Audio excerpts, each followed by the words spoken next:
Bonjour à tous, chers confrères, chères consoeurs, bienvenue au service d'information du gouvernement. Pour le point mensuel de la situation de la maladie à coronavirus Covid-19 de ce vendredi 29 janvier 2021, nous recevons le directeur du CORUS, le Centre des opérations de réponse aux urgences sanitaires, le Dr Brice Bikaba. Le Dr Bikaba est le coordonnateur du comité sectoriel santé de la riposte au Covid-19. Avec lui, nous aurons toute l'information officielle sur l'évolution de la maladie, les réponses apportées par le gouvernement et ses partenaires pour freiner la propagation de la maladie à coronavirus. Dr Bikaba répondra bien sûr à toutes vos questions et aux préoccupations pour vous permettre de mieux éclairer l'opinion. Monsieur le coordonnateur du comité sectoriel santé, à vous le point. J'ai le plaisir de vous faire le point synthèse de la situation épidémiologique de la Covid. Quel est le résumé de la situation épidémiologique dans notre pays? Il faut dire que l'évolution de la situation épidémiologique a été marquée par la survenue d'une deuxième vague en cours depuis la fin du mois de novembre 2020, qui est d'une plus grande amplitude, avec une prédominance de la transmission communautaire et une extension des villes et des localités touchées. Le mois de décembre aura été le mois qui a enregistré le plus de cas, avec 4020 cas positifs. La moyenne du mois du nombre de nouveaux cas observés par jour au cours du mois de décembre est de 130 cas par jour, contre une moyenne de 127 cas observés au cours du mois de janvier. Au cours du mois de janvier, nous notons une petite diminution et une moyenne de 15 cas par jour au cours de la période de mars à novembre. Donc on voit bien que l'analyse de cette courbe épidémiologique-là fait ressortir une tendance à une baisse légère au cours des derniers jours. Au cours de la période également, nous avons observé une augmentation des patients hospitalisés avec une augmentation des cas de décès. Donc l'analyse des décès montre que depuis le mois de décembre, nous avons eu 54 décès qui ont été enregistrés, contre 66 décès enregistrés durant les 9 mois précédents. Quelle est la situation du nombre de cas à la date du 28, le communiqué d'aujourd'hui? En termes d'échantillons analysés, nous avons pu analyser 748 échantillons, dont 472 par test de diagnostic rapide, parce que nous avons fait introduire les tests de diagnostic rapide antigéniques dans le diagnostic, et 277 pour voyage, 335 personnes contacts, 133 cas suspects, 3 contrôles. Le nombre de nouveaux cas confirmés est de 46 cas, dont répartis 28 à Ouagadougou, 17 à Bobo, 1 à Ouagadougou. Nous avons noté 42 guérisons, ce qui porte le total des guérisons à 8867. Nous n'avons pas noté de décès, donc le total des décès est toujours à 120. Et donc le total des cas actifs est de 1436. Et nous avons au total 10 423 cas confirmés, répartis entre 6 575 hommes et 3 848 femmes. La situation des cas par région montre bien sûr que la région du centre et des hauts-bassins demeurent toujours les épicentres, et suivis respectivement du Sahel et des Cascades. Pour l'évolution hebdomadaire des cas, nous notons aussi que courant le mois de décembre, soit au cours à la semaine 51,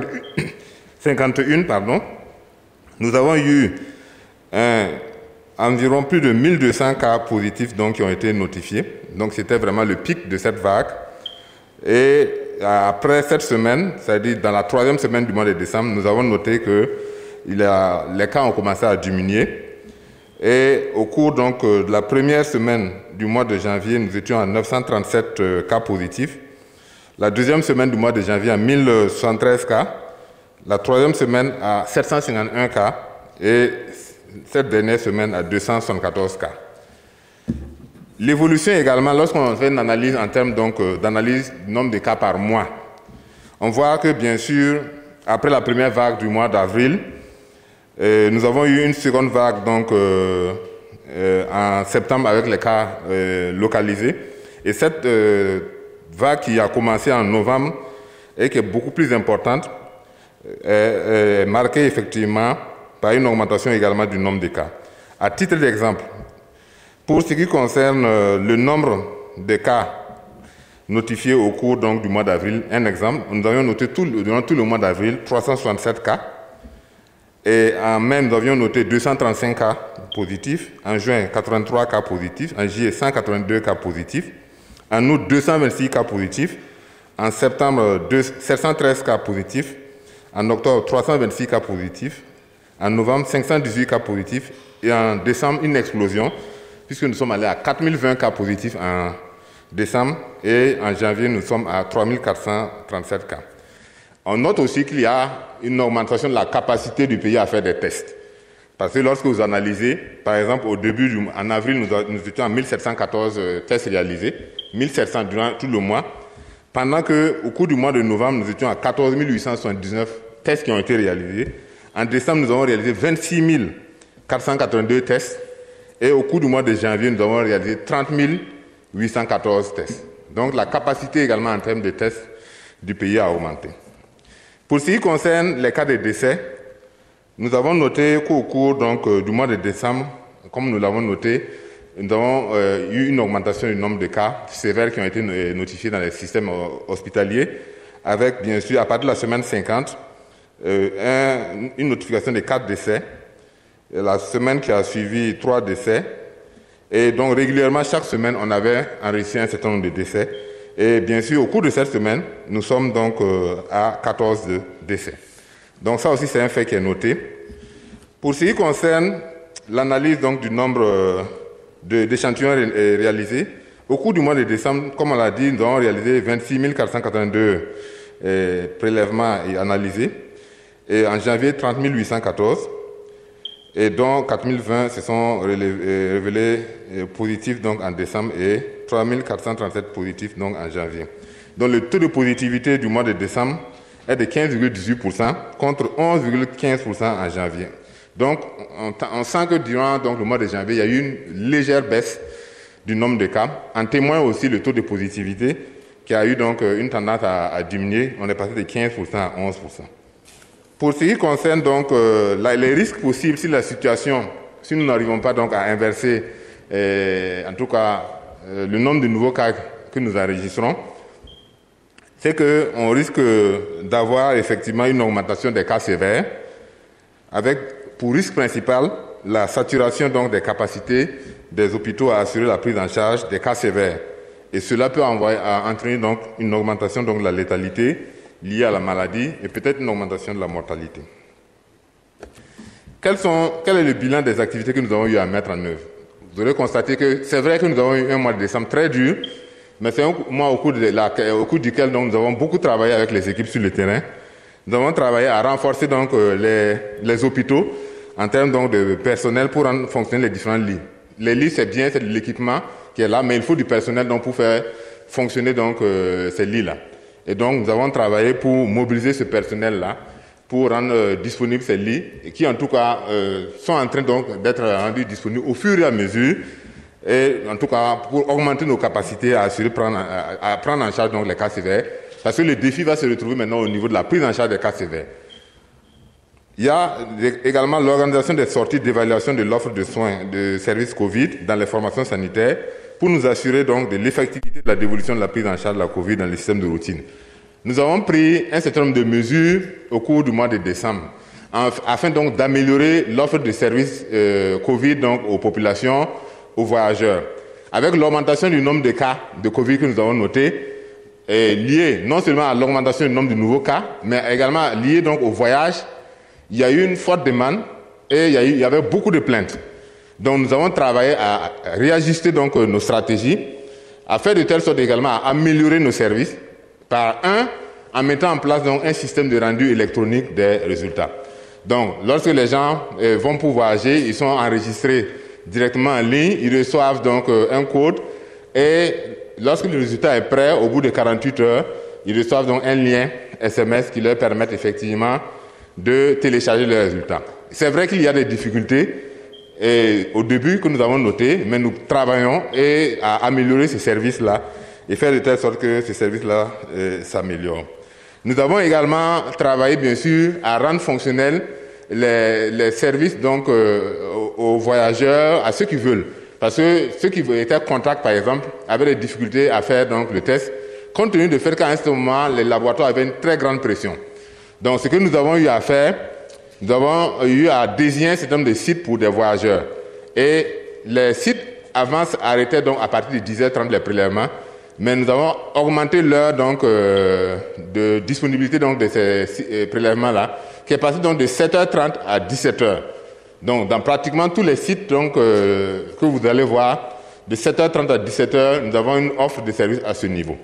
Et nous avons également mis en place des services pour les voyageurs, par exemple, 24h sur 24. À l'aéroport, si vous n'avez pas pu aller à 17h, vous pouvez avoir un service au niveau de l'aéroport 24h sur 24. Et pour ce qui concerne, pour les autres, puisque nous sommes dans la dévolution de la prise en charge de la Covid, il faut que dans toutes les structures sanitaires, nous travaillons à ce que cette prise en charge soit intégrée. Quand on part donc pour le PALU, une prise en charge du PALU, à tout moment, nous avons cette offre de service. Donc, nous sommes en train de partir de manière séquentielle. Donc, en augmentant d'abord le nombre de sites où nous avons les tests de diagnostic rapide. Donc, les tests de diagnostic rapide se font immédiatement et vous avez le résultat dans la journée. Et dans la plupart des sites où vous allez maintenant, vous avez, que ce soit donc à Samba, que ce soit au CMA de Kosodo, que ce soit donc au CMA de Pissi, au CMI 52, d'Assasgo, nous avons également au CHI Yalgado, vous avez ces tests rapides-là qui sont disponibles de 7h30 jusqu'à 17h. Au CMA de Kosodo et Pissi, là c'est 24h sur 24. Donc, si vous êtes contact, vous pouvez aller effectivement à ce niveau-là. Nous travaillons également à faire le monitorat de la situation des maladies des malades qui sont hospitalisés et des cas sévères, afin donc de voir est-ce qu'il y a un besoin et de réajuster. Et bien sûr, le réajustement bien sûr des stratégies de prise en charge des cas positifs et avec la mise sous traitement sur site. Avant, on disait que vous êtes positif, restez à la maison. Il y a des équipes qui vont venir vous chercher, vous donner le traitement à la maison. Mais lorsque vous avez une file active de 1500 personnes, avec le nombre d'équipes que nous avons et la logistique, vous ne pouvez pas aller visiter toutes ces personnes-là à la maison. Nous avons dit, OK, si vous venez et que vous avez un test positif, sur les sites où vous avez été détecté positif, on vous donne en même temps le traitement sur place pour la durée de votre traitement. Donc, au bout de 10 jours, lorsque le traitement, puisque normalement maintenant, lorsque vous êtes positif, vous restez confiné 10 jours. Au bout de 10 jours, si vous n'avez pas de symptômes, on peut lever le confinement. Si vous avez des signes, on va donc 10 jours plus 3 jours sans symptômes pour pouvoir donc lever le confinement, mais toujours en respectant les mesures barrières, jusqu'à confirmation donc avec un test donc négatif. Nous avons également mis en place un système de contrôle des codes barres des résultats des tests Covid au niveau des voyageurs à l'aéroport international de Ouaga. Ça, c'est pour sécuriser les tests, parce que c'est très facile de pouvoir falsifier les résultats. Et donc, nous avons actuellement un dispositif qui nous permet d'attester sur les résultats que vous avez fait là, vous l'avez fait dans notre système ou pas. Et nous avons déjà eu quelques cas de fraude malheureusement, mais c'est pour avertir, nous avons un système qui est fiable et qui permet donc d'attester que nos tests sont sécurisés. Et nous sommes en train de finaliser, bien sûr, donc, de réviser notre plan de riposte pour prendre en compte un certain nombre de DOM, en prenant en compte bien sûr cette vague actuelle, parce que notre premier plan avait été fait donc, pour 6 mois, jusqu'en fin décembre. Et maintenant, il faut intégrer, et bien sûr, le fait que les cas ont augmenté, il faut intégrer également d'autres données, telles que peut-être la vaccination et d'autres activités que nous allons faire. Et bien sûr, nous continuons donc à renforcer notre dispositif à travers donc l'acquisition de matériel. Actuellement, nous sommes à passer à 16 laboratoires qui font le diagnostic, à 21, qui sont en mesure donc de faire le diagnostic. Et bien sûr, les tests de diagnostic rapide sont disponibles à Ouagadougou, en tout cas, dans plusieurs sites.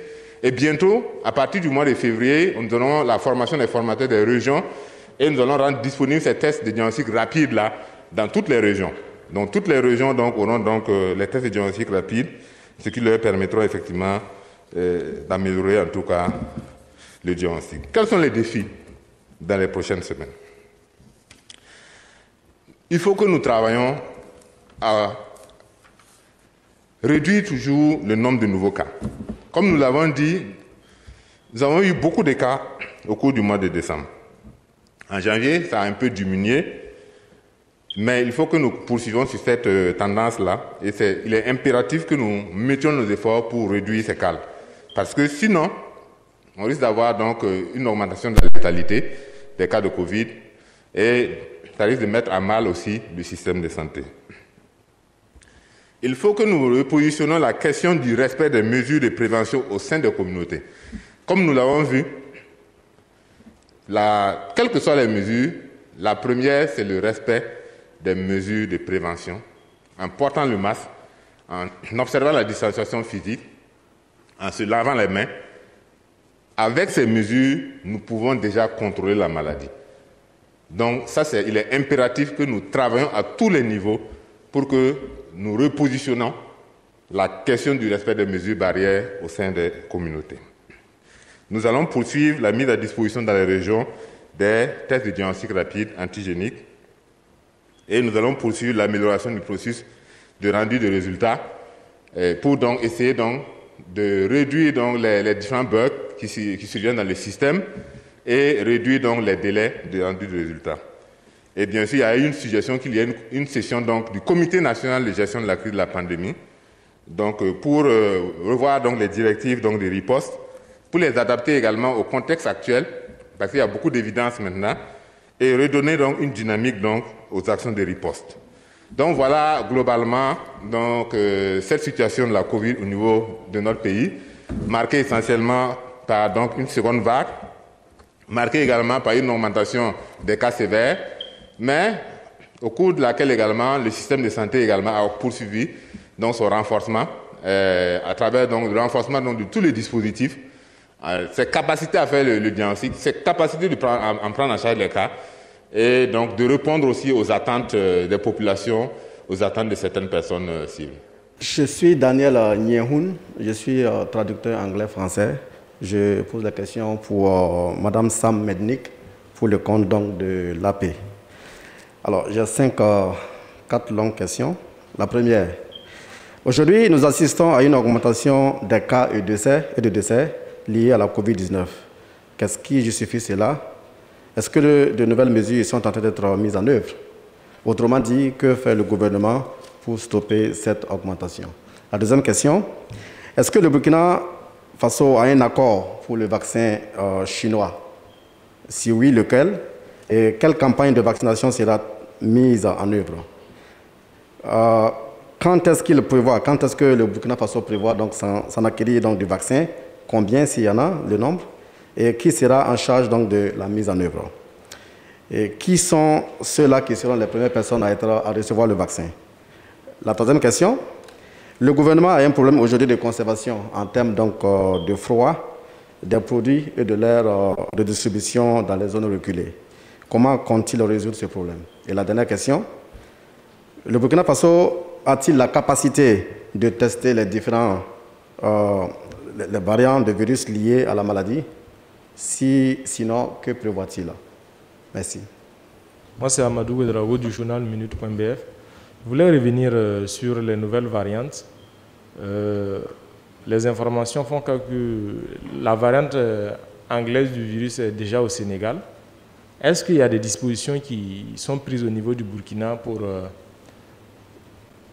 préparer ou soit empêcher l'arrivée de... Si la variante anglaise venait à arriver au Burkina, est-ce qu'il y a des dispositions qui sont prises quand on sait que c'est une variante un peu plus contagieuse que l'ancienne variante?